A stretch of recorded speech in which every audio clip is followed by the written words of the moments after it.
दोस्तों फाइनली हम लोगों ने लेक्चर नंबर 1 में देख चुके हैं दोस्तों कि मेसोपोटामिया क्या है। इतिहास किसे कहते हैं, इतिहास पढ़ना क्यों जरूरी है, मेसोपोटामिया किन दो नदी के बीच में स्थित था, मेसोपोटामिया मेरे दोस्तों कहां पे स्थित है, ये सारे चीजें हम और आप विस्तार पूर्वक दोस्तों डिस्कस कर चुके थे।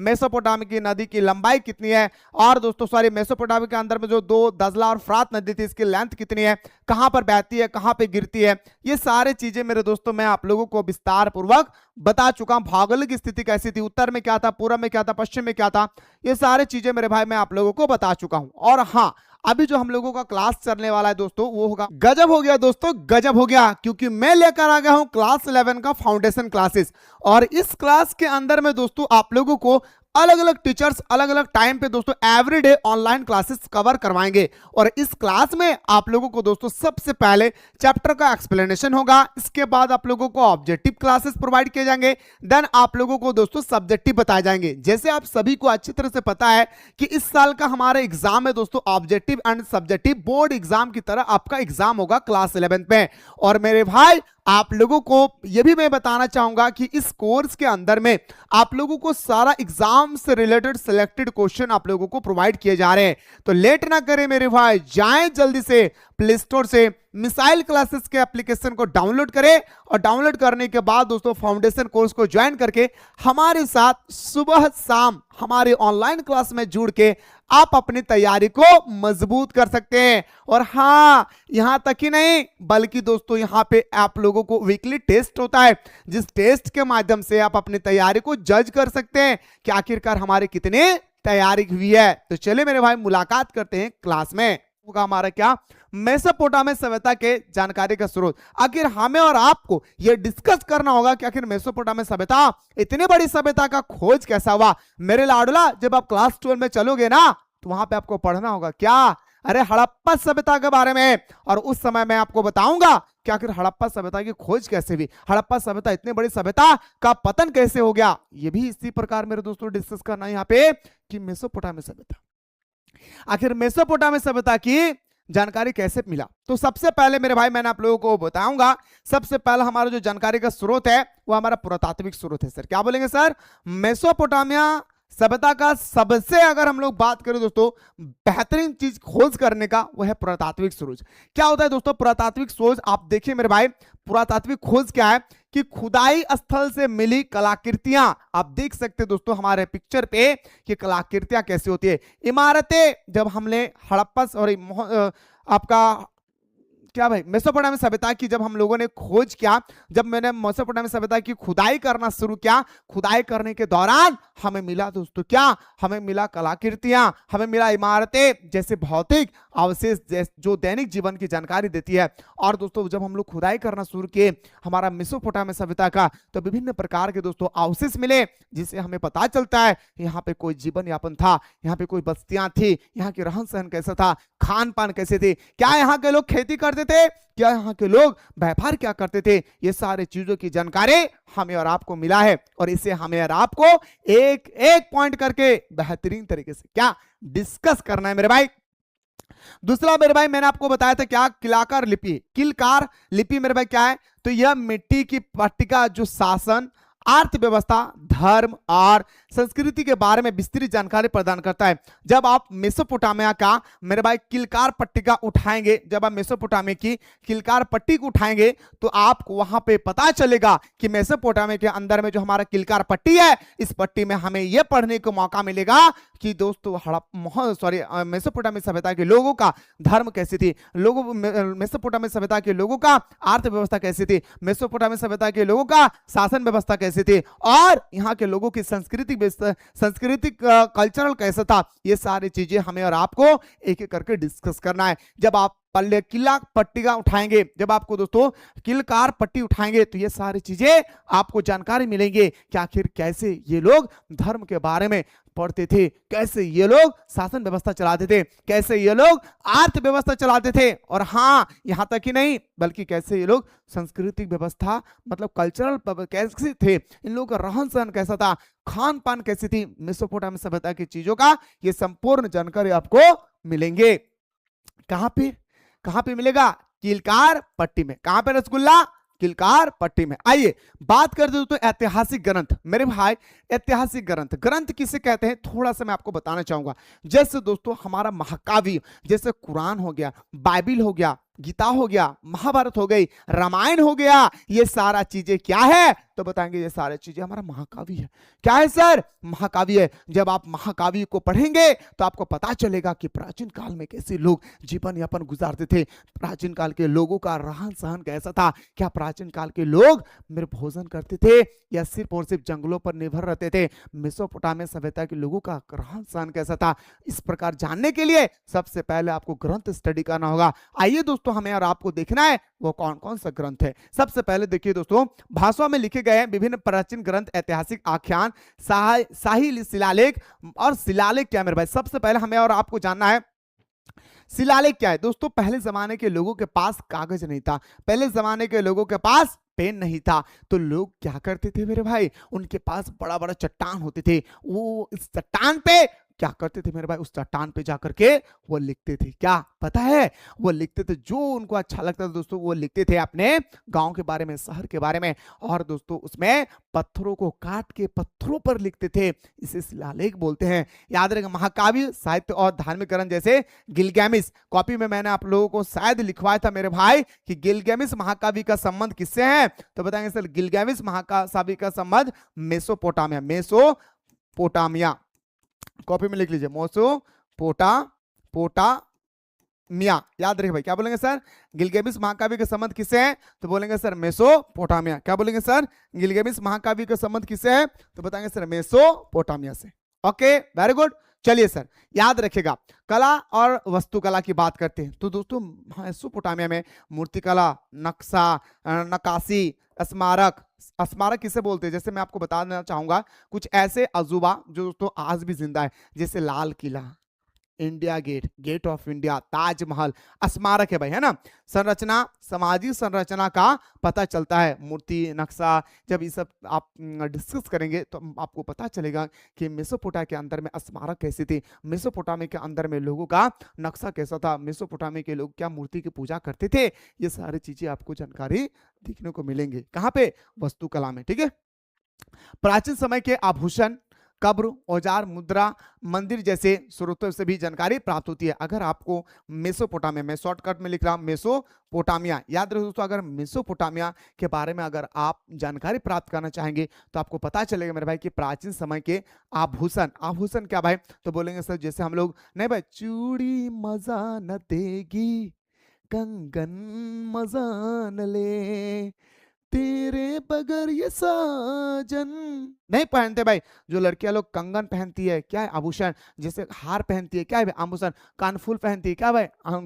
आभूषण। नाक में पहनती है क्या है भाई? आभूषण। ऐसा ही दोस्तों मर्द लोग भी दोस्तों प्राचीन काल में पहना करते थे। मर्द जो लोग होते थे वो भी दोस्तों, मर्द और पुरुष दोनों दोस्तों, मर्द और पुरुष ने भाई, पुरुष और महिलाएं दोनों मेरे दोस्तों आभूषण पहना करते थे। याद रखिएगा कहां पे? तो बताएंगे सर मेसोपोटामिया में।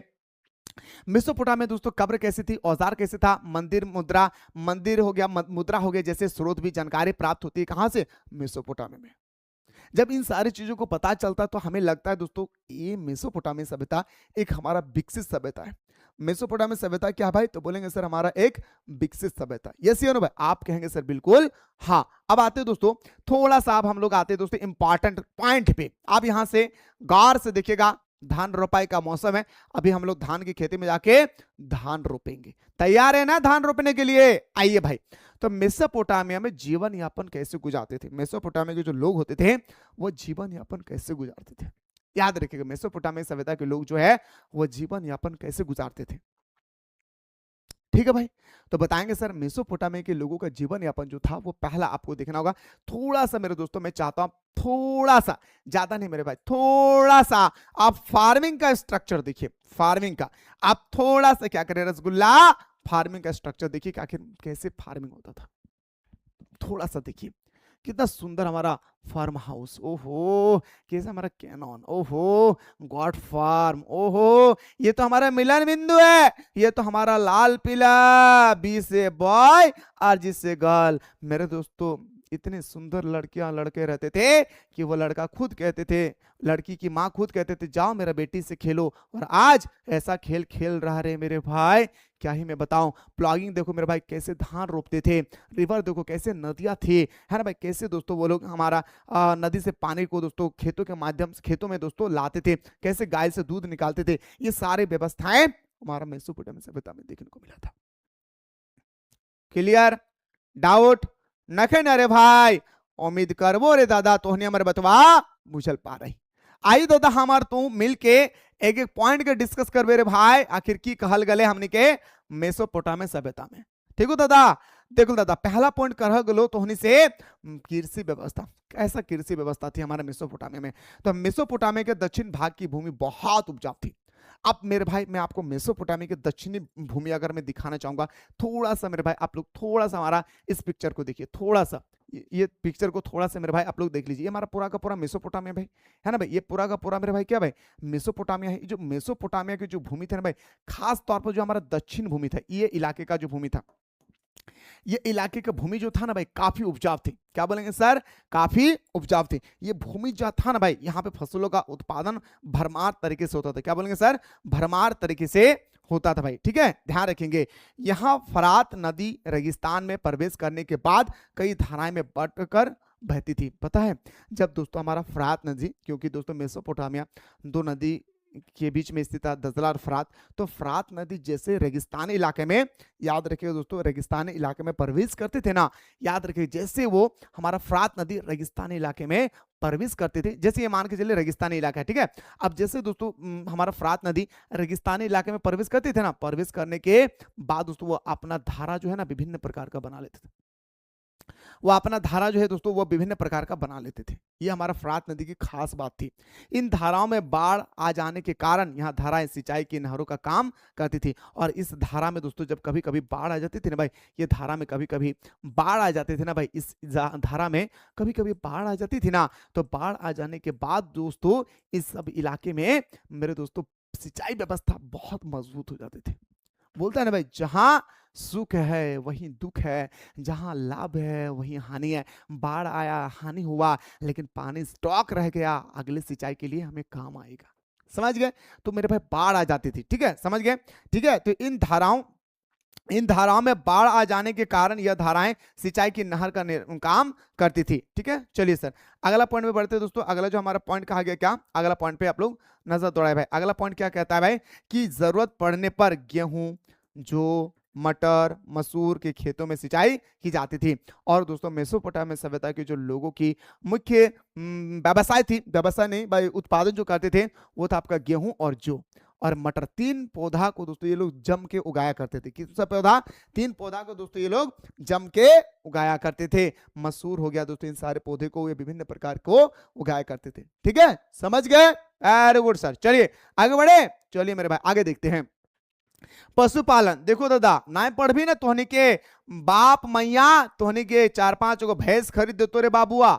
याद रखिया, हम तोहनी के लड़का जे हिया ना बाबू, हम तोहर से कहा हो, लड़की लोग तो चल जेतो दादा ससुराल, वो तो बर्तन मांजतो रे भाई, अगर ना पढ़तो तो बर्तन मांजतो। और तू की कर भी रे? तर बापुआ कहते बेटा तू ना पढ़ ली रे, सुन हम तोर 4 गो बकरी खरीद दहियो, तू जंगल में जाके चराई भी रे भाई, तू ना पढ़ भी। जब पढ़ल कहलियो तो भाग गेल ही ना, जाओ बकरी चराओ। आप दोस्तों यहाँ पे आप लोगों को बकरी नहीं चराना है, क्योंकि आप लोग समझदार बच्चे हैं। आइए देखते दोस्तों मेसोपोटामिया की सभ्यता के लोग कैसे दोस्तों पशुपालन करते थे। ठीक है, तो मेसोपोटामिया के लोग भेड़, बकरियां पालते थे, जिनसे मांस, दूध और ऊन प्राप्त करते थे। जिससे दोस्तों मेसोपोटामिया सभ्यता के जो लोग होते थे ना भाई, ये सारे लोग दोस्तों पशुपालन करते थे। और पशुपालन में भेड़ और बकरी खास तौर पर पालते थे, क्योंकि उस समय भैंस का उतना कोई चर्चा नहीं थी। तो मेरे दोस्तों भेड़ और बकरी को पालते थे, तो उन भेड़ और बकरी जानवरों से दूध, मांस और ऊन भी प्राप्त कर लेते थे। ठीक है, यह स्टेपी घास के मैदान, पूर्वोत्तरी मैदान और पहाड़ी के ढालों में यह पशु पाले जाते थे। और मैं आपको बताया था दोस्तों स्टेपी घास का मैदान, ये स्टेपी घास का मैदान दोस्तों जहाँ पे फार्मिंग के लिए इस घास को छोड़ दिए जाते थे। यानी कोई भी अगर मेसोपोटामिया के कोई भी किसान होते थे तो अपने भेड़ और बकरी को दोस्तों वहीं पे जाकर के चराते थे। कहाँ पे? वहीं पे जाकर के चराते आते थे। यहाँ नदी में मछलियां उपलब्ध थी और दोस्तों यहाँ पे जो थे ना भाई, वो नदी जो बहती थी ना, दजला फरात, या दजला और फरात नदी से जो विभिन्न प्रकार की धाराएं निकलती थी, विभिन्न प्रकार के नदियों के जो निर्माण होते थे ना, उन नदियों में दोस्तों मछलियां भी पाए जाते थे। गर्मी में खजूर के पेड़ खूब फल देते थे। और गर्मी के दिनों में दोस्तों जो खजूर का पेड़ होता था, हमें गर्मी के दिनों में जो हमारा खजूर का पेड़ होते थे, उस पेड़ में दोस्तों काफी फल देते थे। खजूर के पेड़ दोस्तों काफी फल देते थे। खजूर के पेड़ों में काफी ज्यादा दोस्तों फल देते थे। ठीक है, चलिए आगे बढ़ते मेरे भाई, यहां तक समझ में आ गया।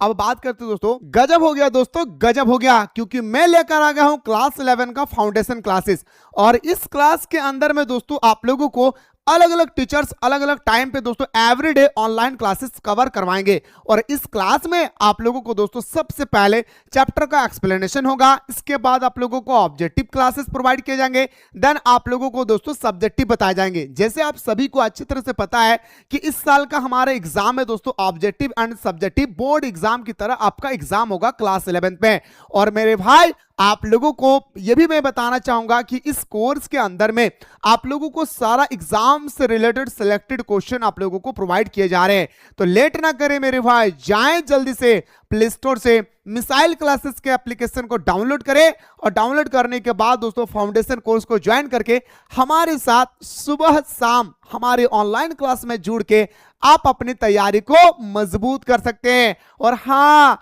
यहां तक ही नहीं बल्कि दोस्तों यहां पे आप लोगों को वीकली टेस्ट होता है, जिस टेस्ट के माध्यम से आप अपनी तैयारी को जज कर सकते हैं कि आखिरकार हमारे कितने तैयारी हुई है। तो चलिए मेरे भाई मुलाकात करते हैं क्लास में। तो शहरी जीवन की विशेषताएं क्या है दोस्तों, देखिए शहर में रहने का क्या क्या विशेषता है। अरे गांव से बेहतर शहर हो ही नहीं सकता। ये अलग बात है कि हम लोग इच्छा रखते हैं काश हम लोग शहर में निवास करते, काश हम लोग शहर में निवास करते, लेकिन क्या मैं बताऊं शहर में क्या है और गांव में क्या है। गांव इस सारे जहां से सबसे अच्छा है मेरे दोस्तों। ये अलग बात है दोस्तों कि हम गांव छोड़कर बाहर जाना चाहते हैं और ये देखना चाहते हैं कि बाहर की दुनिया कितनी खूबसूरत है। जब जाते हैं तो पता चलता है कि गांव से सुंदर कुछ भी नहीं है। जो गांव से हैं उनको पता होगा कि कितने सुंदर होती है भाई। ठीक है, आइए बात करते हैं। तो बात करते हैं मेरे भाई किस पे, तो बताएंगे सर शहरी जीवन की विशेषताएं।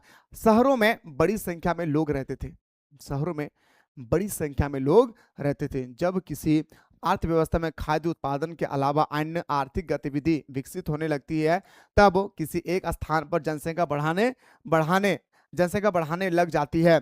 इसके फलस्वरूप कस्बे बसने लगते हैं। जैसे दोस्तों मान के चलिए आप गांव पे रहते हैं और आपके गांव की आबादी प्रतिदिन बढ़ती जा रहा है। जब दोस्तों आपके गांव की आबादी प्रतिदिन बढ़ती जाएंगे ना, तो आपका गांव एक शहर बन जाएगा। या दोस्तों आपके गांव के बहुत सारे लोग उठ करके शहर की ओर रवाना हो जाएंगे, तो दोस्तों वो हमारे एक कस्बा का रूप धारण कर लेंगे। याद रखिएगा, ठीक है, समझ रहे भाई। चलिए, ऐसी स्थिति में लोगों का कस्बा में इकट्ठे रहना उनके लिए फायदेमंद होता है, क्योंकि शहरी अर्थव्यवस्था में खाद्य उत्पादन के अलावा व्यापार उत्पादन और अन्य सेवाओं का भी महत्वपूर्ण भूमिका होती थी। और दोस्तों जब शहर में कोई रहेंगे ना, तो सिर्फ वो खेती नहीं करेंगे भाई, शहर में लोग बिजनेस करेंगे, शहर में लोग व्यापार करेंगे। और दोस्तों पैसा किससे बनाया जाता है, ये सारी व्यवस्था उनके पास होती है। और गांव के लोग सुबह उठा, हल लिया, खेत गया, आया, खाया पिया, सो गया। लेकिन शहर के लोग दोस्तों ये सोचते हैं कि मेरे पास आज अगर 2 रुपया है, कल 3 रुपया कैसे होगा, ये सोच के दोस्तों वो काम करते हैं। समझ में आ रहा बाबू? उम्मीद करियो रे दादा हमर दीदी तो होने मर बतवा वो चल पा रहे। चल दादा अगला पॉइंट कह रहे लोग बाबू रे की ध्यान से देख। अगला पॉइंट तो होने से करल गेलो रे भाई कि नगर मतलब शहर। थोड़ा सा जानिए मेरे भाई, थोड़ा सा प्लीज आप लोग जान लीजिए कि कस्बा किसे कहते हैं। देखिए दोस्तों हमारा सबसे पहले गांव होता है भाई, क्या बोलेंगे सर, गांव। गांव से थोड़ी सी आबादी बढ़ती है ना भाई, तो उसको हम लोग बोलते हैं कस्बा। क्या बोलेंगे मेरे भाई, कस्बा। और जब मेरे भाई कस्बे भी बड़े हो जाते हैं, कस्बे से बड़े को हम लोग बोलते हैं शहर। क्या बोलेंगे भाई, शहर। याद रखे भाई। और शहर से जब बड़ा हो जाता है मेरे भाई तो बोलेंगे नगर। याद रखिए भाई, क्या बोलेंगे सर, नगर। एक्चुअली शहर नगर एक ही है, लेकिन नगर बड़ा होता है शहर से। याद रखिएगा, ठीक है। तो नगर के लोग आत्मनिर्भर नहीं रहते हैं, उन्हें नगर या गांव के अन्य लोगों द्वारा उत्पन्न वस्तु या दी जाने वाली सेवा के लिए उन पर निर्भर रहना पड़ता है। ठीक है सर, कितना अच्छा बात कहा गया। नगर हो या शहर, वो दोस्तों आत्मनिर्भर नहीं रहते। आत्मनिर्भर मतलब गांव के लोग आत्मनिर्भर है, थोड़ा सा जाने कि आखिर आत्मनिर्भर किसे कहते हैं। आत्मनिर्भर का मतलब होता है दोस्तों कि मैं फसल उत्पादन करूंगा और मैं खूब खाऊंगा, लेकिन शहर के लोग तो पैसा देकर खरीदेंगे, और जब मैं उगाऊंगा ही नहीं तो वो खरीदेंगे कहां से? जब मैं उगाऊंगा ही नहीं तो वो खरीदेंगे कहां से? तो वही कह रहा है दोस्तों कि शहर या नगर के जितने सारे लोग हैं, ये सारे लोग गांव पर दोस्तों डायरेक्टली क्या होता है दोस्तों, निर्भर होते हैं। जब तक गांव के लोग दोस्तों फसल को उत्पादन नहीं करेंगे, इनके पास लाखों रुपया क्यों ना हो, ये दोस्तों खा नहीं पाएंगे, ये खा नहीं पाएंगे। इस चीज को ख्याल रखिएगा, ठीक है। चलिए आप समझ में आया दोस्तों गांव कितना इंपॉर्टेंट है। जो सलमान खान, शाहरुख खान, विराट कोहली जो कहता है ना, मैं हूं ये हूं, है ना, पहले इस्तेमाल करो फिर विश्वास करो, मेरा नाम है वॉशिंग पाउडर निरमा, ये सब जो ऐड चला रहा है ना, हमारे मेहनत से अनाज जो उगता है ना, उसको खाने के बाद जो एनर्जी आती है ना, उस एनर्जी का वो इस्तेमाल करता है। जिस दिन गांव के लोग, मेरे दोस्त, अगर खेती करना छोड़ देंगे, गांव के लोग तो बाद में मरेंगे, पहले शहर के लोग मरेंगे, क्योंकि वो डायरेक्टली दोस्तों हमारे गांव से ही वो डिपेंड होता है। समझ गए। अब बात करते हैं दोस्तों, देखिए कि उन पर निर्भर रहना पड़ता है, उनमें उनमें आपस में बराबर लेन देन चलता रहता है। बिल्कुल भाई, आपस में बराबर क्या होता है भाई, लेन देन चलते रहता है भाई, ठीक है। शहरी जीवन में लोगों को सुविधा उपलब्ध थी, शहरी जीवन में लोगों का क्या भाई, जीवन सुविधा उपलब्ध थी। विभिन्न कार्यों से जुड़े लोग आपस में लेन देन के माध्यम से जुड़े रहते थे। शहरी जीवन में लोग अक्सर अन्य लोगों पर निर्भर रहते थे। मैं अभी आपको क्या बताया कि शहर या गांव, शहर या नगर के जितने सारे लोग हैं वो अन्य लोगों पर निर्भर रहते थे। और जैसे मेरे दोस्तों, मैंने अभी आपको बताया कि अगर खेत में, गौर से सुनेगा, अगर खेत में ग्रामीण इलाके के लोग अगर खेती नहीं करेंगे, तो दोस्तों शहर के लोग जो है, शहर के जो लोग हैं मेरे भाई, वो खाएंगे क्या? इसी प्रकार मैं आपसे बताना चाहूंगा, शहर के लोग अगर बिजनेस नहीं करेंगे, शहर के लोग फैक्ट्री नहीं खोलेंगे, तो दोस्तों हम लोग घर कैसे बनाएंगे? दोनों एक दूसरे से भाई क्या है भाई, मेरे दोस्तों प्रत्यक्ष रूप से डिपेंड है भाई, ठीक है। पॉइंट नंबर 4, इस प्रकार श्रम विभाजन शहरी जीवन की विशेषता थी। एक सामाजिक संगठन के तहत होता था, क्योंकि जरूरी चीजें भिन्न भिन्न जगह से आती थी। मेरे दोस्त, आपको मान के चलिए चावल जरूरी है, मेरे पास बहुत गेहूं है, आपको गेहूं खाने का मन है, मुझे चावल खाने का मन है, तो मैं आपको गेहूं दे दूंगा, आप मुझे चावल दे देंगे। तो एक दूसरे से हम क्या भाई, जुड़े हुए हैं, एक दूसरे से हम क्या कर रहे हैं, लेन देन कर रहे हैं, यस यू नो, है ना। जिनका संगठन, व्यापार और भंडार भी जरूरी था। ऐसे प्रणाली में कुछ लोग आदेश देते थे, ऐसे प्रणाली में कुछ लोग आदेश देते थे और दूसरे उनका पालन करते थे। जैसे मुद्रा काटने वाले को केवल पत्थर नहीं, उन्हें तराशने के लिए औजार और बर्तन भी चाहिए। आप जैसे जो तुझे मान के चलिए जो मुद्रा बना रहे हैं, वो क्या सिर्फ मुद्रा बना के सब कुछ कर सकता है? नहीं। मुद्रा बनाने वाले दोस्तों, आप सोचेंगे कि जो पैसा छाप रहा है बहुत अमीर है। एक इंसान अमीर तब बन पाते हैं जब उनकी सारी जरूरतें पूरा हो सके। अब मेरे पास बहुत पैसा है और मैं कहीं सामान खरीदने जा रहा हूँ ना, वो डायरेक्टली बोल दे रहा है कि हम नहीं बेचेंगे। आप अमीर नहीं है भाई, उस समय गरीब है आप। लोग कहते हैं पैसा से हम सब कुछ खरीद सकते हैं, बस बेशक सही बात है मेरे दोस्तों, कुछ ऐसी चीजें हैं जो पैसे से आप नहीं खरीद सकते। हाँ, जब तक बेचने वाले नहीं चाहेंगे तब तक आप नहीं खरीद पाएंगे। मैं सही कह रहा हूं ना भाई? चलिए अगला पॉइंट पे बढ़ते हैं सर। शहरों में माल की आवाजाही कैसे होती थी? माल की आवाजाही मतलब दोस्तों ट्रांसपोर्ट कैसे होता था? मेसोपोटामिया के लोग दोस्तों फसल को उत्पादन कर लिए। मेसोपोटामिया सभ्यता के लोग जो है फसल का बेहतरीन तरीके से उत्पादन कर लिए। उत्पादन करने के बाद उनकी जितनी ज़रूरतें हैं वो रख लिए, बाकी जो बचेगा भाई उसे तो दूसरे देशों में बेचना होगा, क्योंकि दोस्तों दूसरे देश में अगर नहीं बेचेंगे तो धन कहाँ से प्राप्त करेंगे? और अगर उनके पास अगर धन नहीं होगा तो वो अन्य ज़रूरत चीज़ों को कैसे प्रोवाइड करेंगे अपने आप को? कैसे दोस्तों वो खरीदेंगे? समझ गए ना भाई? बिल्कुल अंकित, समझ गए। तो देखिए दोस्तों, मेसोपोटामिया के खाद्य संसाधन चाहे कितने भी समृद्ध मतलब चर्चा अच्छे हो, लेकिन यहाँ खनिज संसाधन का अभाव था। बिल्कुल भाई, हमारे मेसोपोटामिया सभ्यता में खनिजों का अभाव था। मेसोपोटामिया सभ्यता में हमारे क्या था भाई? तो बोलेंगे सर खनिजों का अभाव था, ठीक है भाई, याद रखेगा। लेकिन दोस्तों हमारे मेसोपोटामिया में खेती जो था ना भाई, खेत भरपूर मात्रा में था, याद रखेगा। तो मेसोपोटामिया के खाद्य संसाधन चाहे कितने भी समृद्ध हो, लेकिन यहाँ खनिज संसाधन का अभाव था, इसलिए दक्षिण का अधिकांश भाग में औजार, मोहर और आभूषण बनाने के लिए पत्थरों की काफी कमी थी। इराकी खजूर और पोपोलार के पेड़ों की लकड़ी गाड़ियां पहिया एवं नाव बनाने के लिए कोई खास अच्छी नहीं थी। लोजार पात्र या गहने बनाने के लिए कोई धातु उपलब्ध नहीं था। और दोस्तों मेसोपोटामिया में खजूर का पेड़ से तो मेरे भाई नाव बनेगा नहीं, खजूर के पेड़ से दोस्तों पहिया बनेगा नहीं, खजूर के पेड़ से दोस्तों गाड़ियां तो बनेगी नहीं, लकड़ी की जो चाक होती है वो तो बनेगा नहीं। तो इराकी खजूर और पॉपुलर के पेड़ों की लकड़ी गाड़ियां पहिया या नाव बनाने के लिए कोई खास अच्छी नहीं थी। औजार पात्र या गहने बनाने के लिए कोई धातु वहां नहीं था। कहां पे? मेसोपोटामिया में। इसलिए मेसोपोटामिया का यही लोग लकड़ी, तांबा, रंगा, चांदी, सोना, सीपी, विभिन्न प्रकार के पत्थरों को तुर्की और ईरान अथवा खाड़ी प्रदेश से मंगवाते थे। पता है हमारा हड़प्पा सभ्यता में सिर्फ और सिर्फ दोस्तों फसल था भरमार। हड़प्पा ने मेसोपोटामिया सभ्यता में भरमार मात्रा में था भाई। हमारा मेसोपोटामिया दोस्तों क्या था भाई? भरमार मात्रा में था। क्या? तो बोलेंगे सर सिर्फ खेती होती थी। पर मेरे दोस्तों खेती से जीवन यापन को हम गुजार नहीं सकते हैं ना भाई। आप दोस्तों चाक बनाएंगे कैसे, बैलगाड़ी बनाएंगे कैसे, उसके लिए तो लकड़ी चाहिए। हम नाव कैसे बनाएंगे? क्योंकि नाव बनाएंगे इसलिए कि हमारा जो गेहूं चावल जो भी होगा उसे हम एक देश से दूसरे देश को भेजेंगे समुद्र के माध्यम से, क्योंकि उस समय यातायात नहीं था। ठीक है, तो इसलिए दोस्तों वहां पे जो हमारा अगर मैं आपको बताना चाहूंगा, गौर से सुनिएगा एक बार अगेन, औजार पात्र गहने बनाने के लिए कोई धातु वहां पे नहीं था। कहां पे? मेसोपोटामिया में। इसलिए दोस्तों मेसोपोटामिया के ही लोग लकड़ी, तांबा, रांगा, चांदी, सोना, सीपी, विभिन्न प्रकार के पत्थर तुर्की और ईरान से मंगाते थे। भाई कहां से?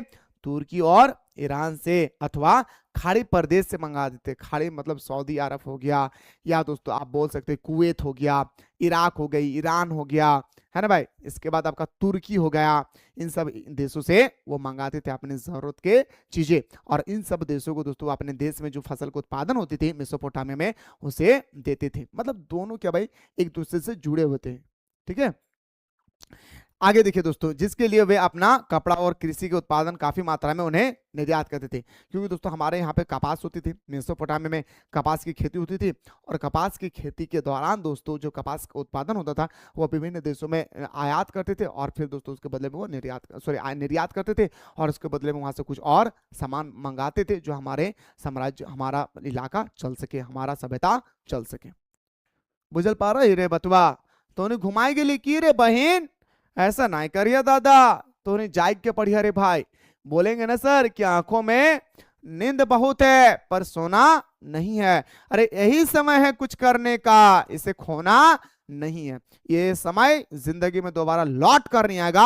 आप चाह करके भी दोस्तों आप लौटा नहीं पाओगे कि हमारा जून महीना में क्या हुआ और मेरा अप्रैल महीना में क्या हुआ। इसलिए समय का सदुपयोग कीजिए और समय के साथ साथ चलना सीखिए। अगर समय के साथ साथ नहीं चलेंगे तो समय जब आपके साथ चलेगी ना तो आपके आंखों से आंसू नहीं खून की धाराएं बहेगी, और उस समय आपके आंखों में जो खून बहेगा ना, आपके अलावा आपको पूछने वाला तक कोई नहीं होगा। इसलिए समय के साथ साथ चलना सीखें। आइए दोस्तों परिवहन की बात करते हैं कि आखिर हमारा मेसोपोटामिया सभ्यता में परिवहन कैसे होती थी। तो परिवहन का सबसे सस्ता तरीका जलमार्ग था। आज भी सबसे सस्ता तरीका क्या भाई? तो बोलेंगे सर हमारा जलमार्ग। जलमार्ग का मतलब क्या है सर हमारा? याद रखिएगा, जलमार्ग का मतलब हो गया दोस्तों हमारा जहाज, वाटरशिप, नाव। याद रखिएगा, ठीक है। क्या बोलेंगे सर? हमारा नाव, ठीक ना। तो परिवहन का सबसे सस्ता तरीका अगर हम बात करें दोस्तों जलमार्ग था। अनाज के बोरे से लदी हुई नाव नदी की धारा में हवा के वेग से चलते जाती थी, जिससे कोई खर्चा नहीं होता था। अब नाव है दोस्तों, ये हमारा एक छोटा सा नाव है मेरे भाई, है ना भाई। इस नाव पे दोस्तों मैंने आटा की बोरी डाल दिया भाई, है ना भाई, चावल का बोरी डाल दिया, जौ का बोरी डाल दिया। अब यहाँ पे हमारा थोड़ा सा मेरे दोस्तों क्या है पानिया है, और दोस्तों इधर से लहरें आती है, और लहरें दोस्तों इसको लेकर के चले जाते हैं, और मेरे दोस्तों ये आसानी से पहुंच जाते हैं एक स्थान से दूसरे स्थान। इसमें कोई भी खर्च नहीं होता है, याद रखिए भाई, कोई खर्च नहीं होता है, ठीक है। आगे देखिए दोस्तों, जबकि जानवर से माल की ढुलाई करने में उन्हें चारा खिलाना पड़ता था। और अगर दोस्तों हम जानवरों को इस तरह से बोरा लाद देंगे ना, तो वो एक स्थान से दूसरे स्थान जाएंगे ना भाई, तो वो पूरी तरह से क्या हो जाएगा भाई? थक जाएगा। वो क्या हो जाएगा मेरे भाई? तो वो जानवर थक जाएंगे, और उस जानवरों को थकने के बाद उसे चारा देना पड़ेगा। जब वो चारा खाएंगे तो हमारे पॉकेट से खर्च हो जाएगा, ठीक है। मेसोपोटामिया की लहरें और प्राकृतिक जल धाराएं बस्तियां के बीच माल के परिवहन के लिए एक अच्छा साधन था। और दोस्तों माल को आवाजाही करने के लिए, आयात निर्यात करने के लिए जो हमारा जलमार्ग है ये सबसे अच्छा स्रोत था। याद रहे, सबसे अच्छा स्रोत है भाई, ठीक है। अब आते हैं दोस्तों हम लोग अगला पॉइंट में, मेसोपोटामिया सभ्यता में लेखन कला कैसी थी। अब लो भाई, चैप्टर का नाम ही आ गया आपका, लेखन कला कैसे थे, लोग कैसे लिखते थे, जो हमारे प्यारा सा लोग होते थे वो मेसोपोटामिया में कैसे लिखते थे दोस्तों, ये सारी चीजें यहाँ पे आपका दिया हुआ है कि कैसे ये लोग लिखते थे मेरे भाई, ठीक है, कैसे ये लोग लिखते थे। ठीक है। तो यहाँ के लोग लेखन कला जानते थे, लिखने की कला जानते थे, कैसे हमें लिखना है ये लिखने की कला जानते थे। ये अलग बात है कि इसके द्वारा लिखा गया जो भी शिलालेख थे, है ना, अभिलेख थे, ये हम लोग नहीं पढ़ पाए, ये अलग बात है, लेकिन यहाँ के लोग लिखा करते थे। लेखन के लिए यह लोग मिट्टी के पट्टी का इस्तेमाल करते थे। अब दोस्तों बोले क्या करते थे, मिट्टी को जमीन से खोदा, मिट्टी बनाया, मिट्टी को निकाला, मिट्टी में दोस्तों पानी मिला दिया, पानी मिलाने के बाद दोस्तों उस पर सान लिया, सानने के बाद दोस्तों उस मिट्टी को सुखाएं, और सुखाने के बाद दोस्तों उस पर लिखा करते थे। इस प्रकार मान के चले दोस्तों वर्ग आकार का इस तरह से बना देते, और बनाने के बाद उसमें कुछ भी इडिंग बिडिंग सिडिंग जामला बेटा फीडिंग कुछ भी लिख देते थे तो मेरे भाई, सुखाने के बाद, ठीक है। ध्वनि के लिए किलाक्षर और किलाकार चिन्ह का प्रयोग किया जाता था। और दोस्तों याद रखिएगा, मेसोपोटामिया सभ्यता में कौन सा लिपि प्रसिद्ध थी, बोलेंगे सर किलाक्षर लिपि। कॉपी में लिख लीजिए।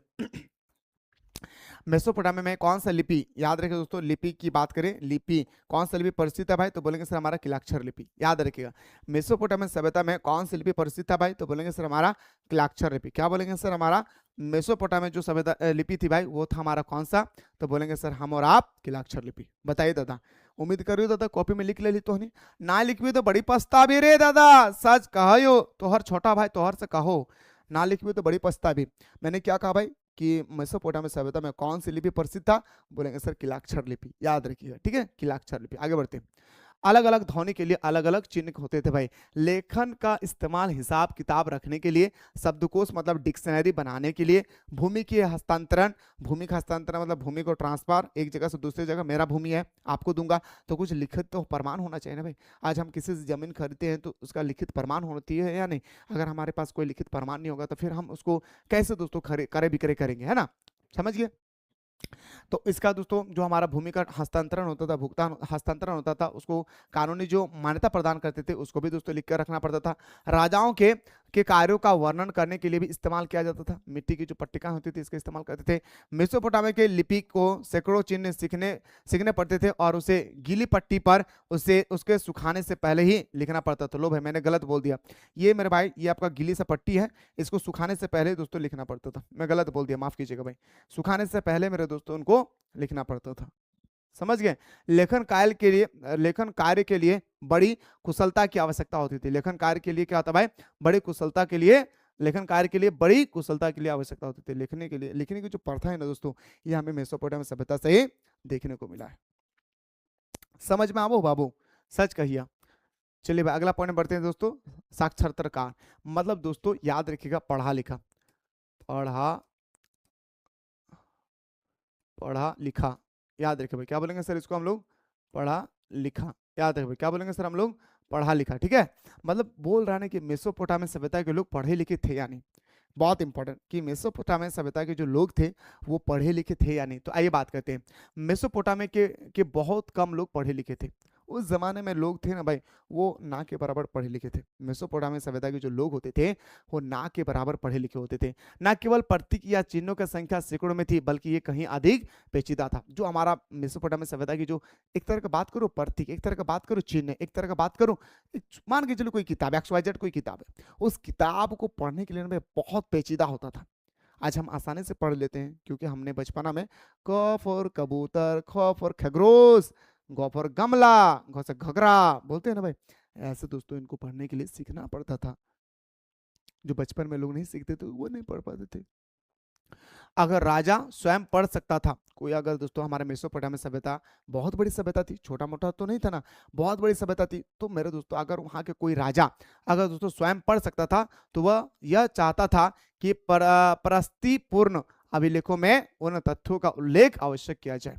वो दोस्तों हमारा राजा अगर कहीं भी मेसोपोटामिया सभ्यता के अगर कोई दोस्तों राजा होते थे, वो राजा ये सोचते थे मेरे भाई कि उस इलाके में और उस मतलब लेख ऐसा होना चाहिए, लिखावटें ऐसी होनी चाहिए, राजा कहते थे कि जिसे सब कोई पढ़ पाए, लिखावटें ऐसी होती थी कि जैसे सब कोई पढ़ पाए। समझ रहे भाई? आगे देखिए, अधिकतर लिखावट बोलने के तरीके को दर्शाता है, और अधिकतर जो हमारे लिखावट थी वो बोलने का तरीका सिखाते थे। जब आप पढ़ेंगे ना भाई, आप जब लिखी हुई चीजों को पढ़ेंगे ना, तो आपको बोलने का तरीका सिखाता है, कहाँ पे ठहरना है।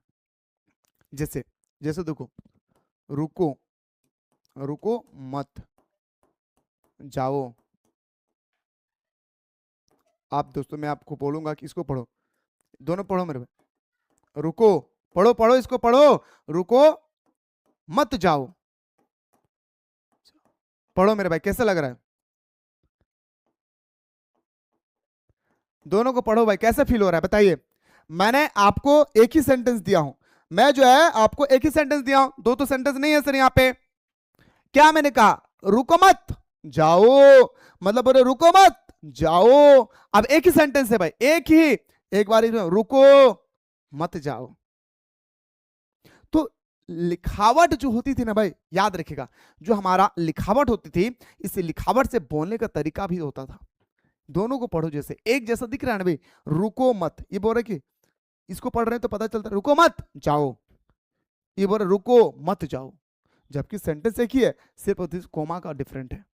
तो लिखावट से भी दोस्तों बोलने का टेक्निक होता है। समझ गए? चलिए सर। बाबू रे, ज्यादा हीरोगिरी मत दिखाइए, ऐसा मार मारबो ना बाबू, जिंदगी भर याद कर भी तो नहीं। अब हम लोग बात करते दोस्तों लेखन कला का विकास। आखिर मेसोपोटामिया सभ्यता में लेखन कला कैसे हुआ था भाई? मेसोपोटामिया में दोस्तों लेखन कला की व्यवस्था कैसी थी? अब हम लोग दोस्तों डिस्कस करने जा रहे हैं क्या मेसोपोटामिया सभ्यता में लेखन कला कैसी थी, और मैं आप लोगों को दोस्तों ये नेक्स्ट क्लास में बताऊंगा। कैसा लगा यहाँ तक जल्दी से कमेंट में बताइए।